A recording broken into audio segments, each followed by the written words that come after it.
उपमुख्यमंत्री आणि अर्थमंत्री अजित पवारांनी सादर केला राज्याचा अर्थसंकल्प। अर्थसंकल्प शेतकऱ्यांचा की कॉर्पोरेट क्षेत्राचा? माजी खासदार राजू शेट्टींचा सवाल। अर्थसंकल्पात कोल्हापूरला ठेंगा, आमदार सतेज पाटील यांची प्रतिक्रिया। HMPV आणि GBS आजार रोखण्याबाबत शासन स्तरावर काय उपाययोजना करण्यात आल्यात? काँग्रेसचे विधान परिषदेतील गटनेते आमदार सतेज पाटील यांनी उपस्थित केला प्रश्न। कोल्हापुरातील शेंडा पार्कमधील कुष्ठधाम इमारतीला आग, शाहूकालीन वास्तू जळून खाक।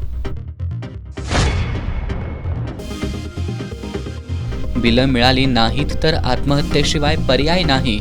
कोल्हापुरातील कंत्राटदारांनी जिल्हाधिकारी कार्यालयासमोर निदर्शनं करत मांडली व्यथा।